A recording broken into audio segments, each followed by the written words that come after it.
बघा, अवकाळी पावसाचा रब्बी पिकांसह फळबागांना मोठा फटका बसलाय। जालन्यात गारपिटीमुळे आंबा बागेचं मोठं नुकसान झालंय। आंब्याच्या झाडाखाली खस पडलेला असून झाडावरील आंब्याला देखील गारांचा मारा लागल्यानं तेही खराब होण्याची शक्यता आहे। तर विक्रीला आलेला आंबा पिकाचं नुकसान झाल्यामुळे शेतकरी आर्थिक संकटात सापडलाय। दरम्यान थेट आंबा बागेतून आढावा घेतलाय आमचे प्रतिनिधी अक्षय शिंदे यांनी।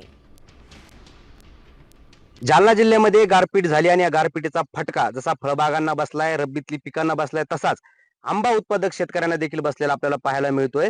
मी सध्या देवपिंपळगाव शिवारामध्ये आहे आणि आंबा उत्पादक शेतकरी आपल्या सोबत आहे। कालच्या जे इव्हिनिंगला जी गारपीट झाली त्याच्यात जवळपास आंब्याचं नुकसान 100% झालेलं आहे। एकही फळाला असं म्हणजे चकाचकी राहिलेली नाहीये। जवळपास 100% आंबा हा पूर्ण असे डाग पडले गारी नकाल आणि पूर्ण नुकसान 100% झालेलं आहे। म्हणजे पूर्ण खराबच झालेलं आहे, याचं काही भवितव्यच नाही आता। जवळपास 100% आंबा खराब झालेला आहे। आता आंबा बागात आपण फिरलोय, खाली खच दिसतोय आंब्याचा छोट छोट्या, हो, तो कशामुळे पडलाय? तो कालच्या गारपिटीमुळे झाला। अपेक्षित खर्च मला जवळपास 3 लाखाचा होता। बर, आता उत्पन्न कितीचं अपेक्षित होतं?